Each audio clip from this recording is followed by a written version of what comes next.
मैं ख़ुद भी गांव से ताल्लुक़ रखती हूं और मेरे गांव में पहले ऐसा कुछ भी नहीं था, लेकिन अब सुबह जब मैं निकलती हूं तो देखती हूं 4-5 लड़कियां हैं जो ड्राइव करती है, तो मुझे भी अच्छा लगता है। मैं ख़ुद भी ड्राइव करती हूं, गांव जाती हूं, तकरीबन 50 किलोमीटर मैं सफ़र करती हूं और 1 साल में तो अभी तक मुझे कोई चालान नहीं मिला और इंशाल्लाह आगे भी नहीं मिलेगा, क्योंकि मैं रूल्स को फॉलो करती हूँ।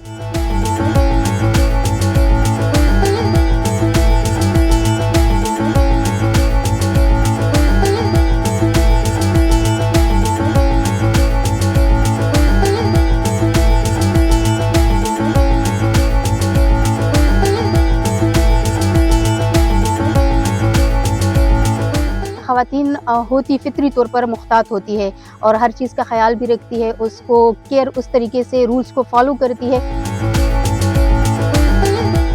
ट्रैफ़िक कवानीन के मुताबिक गाड़ी चलाती हूँ, अपने लाइन में भी रहती हूँ और दूसरे जो ट्रैफ़िक रूल्स है या जो सड़क पर किसी के लिए बाइस से तकलीफ़ भी नहीं बन रही, तो मेरी कोशिश यही होती है कि मैं अगर एम्बुलेंस हो तो उसको रास्ता दूँ, अगर किसी ने रश ड्राइव करना हो तो उसको रास्ता दूँ, तो मैं अपने रास्ते पर चलती हूँ, इसलिए कोई मसला नहीं होता। ये हकीकत है कि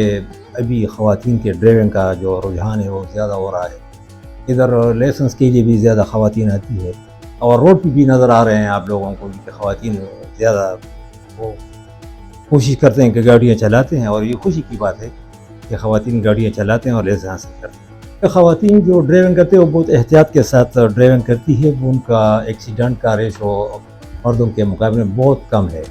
क्योंकि वो एहतियात करते हैं, कानून पे वो अमल करते हैं